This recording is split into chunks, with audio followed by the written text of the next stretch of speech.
আমি ইয়াৰ আগৰ ভিডিঅ'ত তোমালোকক মই কৈ আহিছিলোঁ যুগৰ যিসমূহ ধৰ্ম সেই ধৰ্মসমূহৰ বিষয়ে আমি আলোচনা কৰি আহিছিলোঁ। যুগৰ আমি 4টা ধৰ্ম আলোচনা কৰিছিলোঁ। এইবাৰ আমি বিয়োগৰ ধৰ্মসমূহৰ বিষয়ে আলোচনা কৰিম। বিয়োগৰ ধৰ্মসমূহ কি হ'ব? দুটা পূৰ্ণ সংখ্যাৰ বিয়োগফলটো এটা পূৰ্ণ সংখ্যা নহ'বও পাৰে। ঠিক আছে, আমাৰ কি কৈছিলে আগতে? দুটা পূৰ্ণ সংখ্যাৰ যোগফল এটা পূৰ্ণ সংখ্যা হয় বুলি কৈছিলে। পূৰ্ণ সংখ্যা কোনবোৰ? শূন্যৰ লগতে সকলোবোৰ সংখ্যাক পূৰ্ণ সংখ্যা বুলি কয়। এতিয়া আমাৰ কি বুলি কৈছে? দুটা পূৰ্ণ সংখ্যাৰ যোগফল এটা পূৰ্ণ সংখ্যা নহ'বও পাৰে। ইয়াত আমাক এটা উদাহৰণ দেখাই দিছে 10ৰ পৰা 3 বিয়োগ হ'লে 7 হয়। কিন্তু কিছুমান ক্ষেত্ৰত কি হ'ব? এনেধৰণৰ নহ'ব। কিয় নহ'ব? চোৱা, মই তোমালোকক এটা উদাহৰণ দি আছোঁ। পূৰ্ণ সংখ্যা কোনবোৰ? আগত পূৰ্ণ সংখ্যাৰ বিষয়ে আমি জানি লওঁ। পূৰ্ণ সংখ্যা কোনবোৰ? পূৰ্ণ সংখ্যা হৈ গ'ল 0, 1, 2, 3, 4। এইবোৰ কি হয়? এইবোৰ হৈ গ'ল পূৰ্ণ সংখ্যা। এতিয়া স্বাভাৱিক সংখ্যা কোনবোৰ? 1ৰ পৰা এইবোৰ স্বাভাৱিক সংখ্যা, 0 লগালে পূৰ্ণ সংখ্যা। এতিয়া অখণ্ড সংখ্যা কোনবোৰ? অখণ্ড সংখ্যা হৈ গ'ল -1, -2, -3, -4, -5। এইবোৰ কি হয়? এইবোৰ হৈ গ'ল অখণ্ড সংখ্যা . এতিয়া 0ৰ পৰা পিছফালৰখিনি পূৰ্ণ সংখ্যা। ঋণাত্মক সংখ্যা, 0 আৰু ধনাত্মক সংখ্যা সকলোবোৰ একেলগে কি বুলি ক'ব? অখণ্ড সংখ্যা বুলি ক'ব। মই অখণ্ড সংখ্যা, পূৰ্ণ সংখ্যা, স্বাভাৱিক সংখ্যা এইবোৰৰ ভিতৰত ভালদৰে ভিডিঅ' বনাই ৰখা আছে। তোমালোকে মোৰ ভিডিঅ' ছেকশ্যনত গৈ পেলাই চাব পাৰিবা। ভিডিঅ' ছেকশ্যনত গৈ তোমালোকে ভালদৰে বুজি ল'ব পাৰিবা। পূৰ্ণ সংখ্যা কাক কয়, অখণ্ড সংখ্যা কাক কয়, স্বাভাৱিক সংখ্যা কাক কয়। এতিয়া এইটো যিটো কথা ক'লে পূৰ্ণ সংখ্যাৰ ক্ষেত্ৰত কৈছে অকল দুটা পূৰ্ণ সংখ্যাৰ বিয়োগফল এটা পূৰ্ণ সংখ্যা নহ'ব পাৰে বুলি কৈছে। এতিয়া মই যদি কওঁ ধৰা 8ৰ পৰা 9 বিয়োগ কৰিব লাগে, উত্তৰ কিমান আহিব? 8ৰ পৰা 9 বিয়োগ কৰিলে তোমালোকে বহুতে ক'বা 8ৰ পৰা 9 বিয়োগ হ'ব জানো? 8ৰ পৰা 9 বিয়োগ হ'ব? কেনেদৰে হ'ব চোৱা। তোমাৰ হাতত 8 টকা জমা আছে। ঠিক আছে, তোমাৰ হাতত কিমান জমা আছে? 8 টকা জমা আছে। তোমাৰ দোকানত ধাৰ কিমান আছে? 9 টকা দোকানত তোমাৰ ধাৰ আছে। এখন দোকানত তুমি মিঠাই খাওঁতে বা কিবা কৰোঁতে 9 টকা ধাৰ হৈছে। ঠিক আছে, 8 টকা জমা আছে, 9 টকা ধাৰ হৈছে। 9 টকা ধাৰ হ'লে কি হ'ব তোমাৰ এতিয়া? তুমি যদি দোকানীজনক 8 টকা দি দিয়া, তোমাৰ ধাৰ কিমান থাকিব? 1 টকা ধাৰ নাথাকিব জানো? 1টো কি হ'ব? -1 হ'ব। -1 কিয় হ'ব? 1 টকা ধাৰ আছে। ধাৰ নহয় জানো? মাইনাছ মানে ধাৰ আছে। এতিয়া -1টো কি হয়? পূৰ্ণ সংখ্যা হয় জানো? নহয়। -1টো কি হয়? অখণ্ড সংখ্যা। চোৱা, -1টো কি হয়? অখণ্ড সংখ্যা। সেইবাবে আমাৰ দুটা পূৰ্ণ সংখ্যাৰ বিয়োগফল এটা পূৰ্ণ সংখ্যা নহ'বও পাৰে। এতিয়া মই আৰু এটা উদাহৰণ দিছোঁ। তোমাৰ হাতত 10 টকা জমা আছে, দোকানত তোমাৰ 15 টকা ধাৰ আছে। তুমি দোকানীজনক 10 টকা দি দিলা। 10 টকা দিয়াৰ পিছত তোমাৰ তাত কিমান থাকিব? তোমাৰ হাতত পইচা নাথাকিব, কিন্তু তোমাৰ হাতত কি হ'ব? ধাৰ থাকিব। কিমান ধাৰ থাকিব?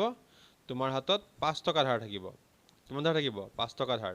10 টকা জমা আছিলে, 5 টকা দোকানত ধাৰ আছিলে, তুমি দোকানীজনক 10 টকা দি দিলা। তোমাৰ বাকী 10 টকা ধাৰটো মৰিল, কিন্তু কি হ'ল? 5 টকা ধাৰ থাকি গ'ল। 5টো কি হয়? 5টো এটা অখণ্ড সংখ্যা। 5টো পূৰ্ণ সংখ্যা নহয়, হয় জানো? 5টো পূৰ্ণ সংখ্যা নহয়। 5টো হৈ গ'ল এটা ঋণাত্মক অখণ্ড সংখ্যা। এতিয়া চোৱা, বুজি পাইছা? এইটো কি হ'ল? দুটা পূৰ্ণ সংখ্যাৰ বিয়োগফল এটা পূৰ্ণ সংখ্যা নহ'বও পাৰে। সেইবাবে কৈছে, গতিকে পূৰ্ণ সংখ্যাবোৰে বিয়োগ প্ৰক্ৰিয়া সাপেক্ষে আবদ্ধ নহয়। আমাক কি কৈছিলে?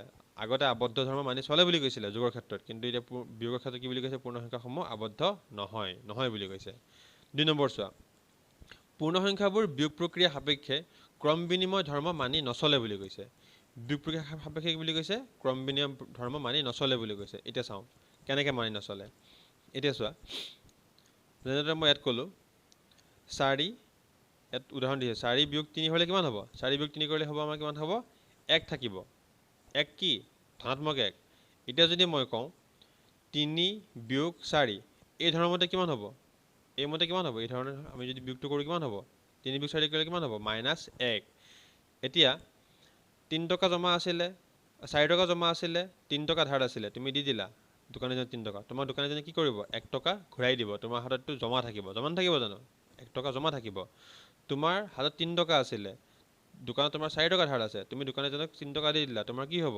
1 টকা ধাৰ থাকিব। এতিয়া চোৱা, 1 আৰু -1 দুইটা একেই জানো?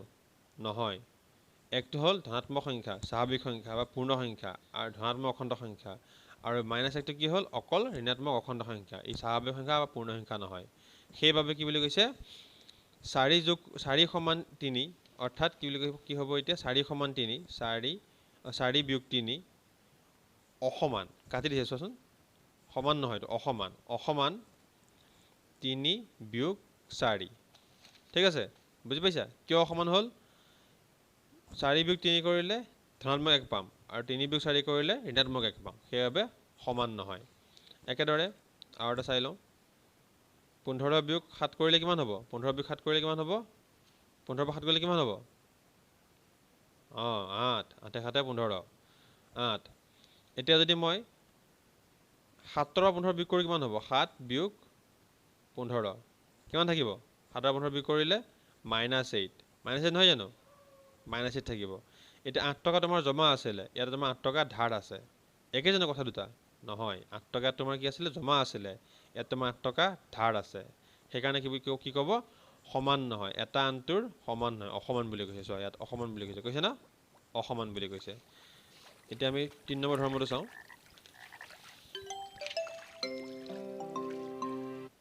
3 নম্বৰ ধৰ্ম সাপেক্ষে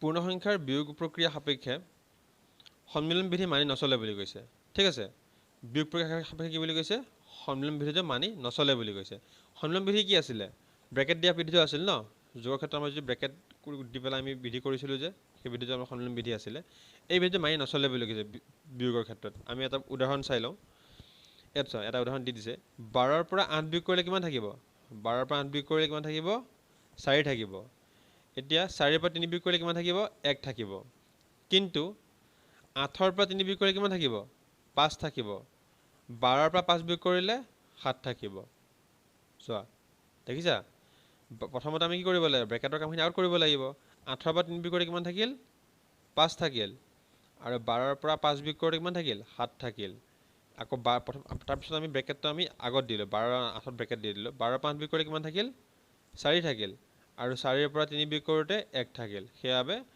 আমাৰ সন্মিলন বিধি সাপেক্ষেও অখণ্ড সংখ্যাসমূহৰ বিয়োগ সাপেক্ষে সন্মিলন বিধিটো বিয়োগ সাপেক্ষে প্ৰযোজ্য নহয় অৰ্থাৎ মানি নচলে পূৰ্ণ সংখ্যাৰ বিয়োগৰ ক্ষেত্ৰত সন্মিলন বিধি মানি নচলে অসমান দেখিছা অসমান বুলি কৈছে গতিকে মানি নচলে এতিয়া এ বি চি 4 নম্বৰ চোৱা এ বি চি তিনিটা পূৰ্ণ সংখ্যা এ বিয়োগ বি সমান চি হ'লে এতিয়া আমি এ বি চি তিনিটা সংখ্যা ধৰি লওঁ ঠিক আছে তিনিটা আমি সংখ্যা ধৰি লওঁ এ বি চি এ ধৰা আমাৰ 1 বি ধৰা এ যোগ বুলি কৈছে ন এ বিয়োগ বি সমান চি আৰু বি বিয়োগ চি সমান এ সৰি এটা আমাৰ বিয়োগ কৰিব লাগিব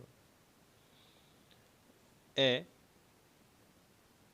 ইয়াত আমি 3 ধৰি দিওঁ 3 বিয়োগ 1 3 বিয়োগ 1 সমান কি বুলি কৈছে চি বুলি কৈছে সমান চি চিটো আমাৰ কিমান হ'ব 3 পৰা 1 গ'লে কিমান হ'ব 2 হ'ব নহ'ব জানো 3 পৰা 1 গ'লে 2 হ'ব বি যোগ চি সমান এ বুলি কৈছে বি যোগ চি মানে কিমান এইটো এ আছিলে এইটো বি আৰু এইটো চি এতিয়া কি বুলি কৈছে বি যোগ চি কৰিব লাগিব বি যোগ চি কৰিলে কি বুলি কৈছে এ পাম বুলি কৈছে এতিয়া আমি বি আৰু চি যোগ কৰিব লাগিব 1 + 2 কৰিলোঁ বি প্লাছ চি কৰিলোঁ কিমান হ'ব এ পাম বুলি কৈছে এ কিমান 3 2 1 3 এই ধৰ্মটো বিয়োগৰ ক্ষেত্ৰত মানি চলে দেখিছা এ বি চি যদি তিনিটা অখণ্ড সংখ্যা হয় তিনিটা পূৰ্ণ সংখ্যা হয় তিনিটা যদি পূৰ্ণ সংখ্যা হয় তেনেহ'লে এ বিয়োগ বি সমান চি কৰিলে যিমান হ'ব বি আৰু চি যোগ কৰিলে আমি এ ঘূৰাই পাম এটা উদাহৰণ দিছে চোৱা 14ৰ পৰা 6 বিয়োগ কৰিলে কিমান হ'ব 8 হ'ব আকৌ 8 আৰু 6 যোগ কৰিলে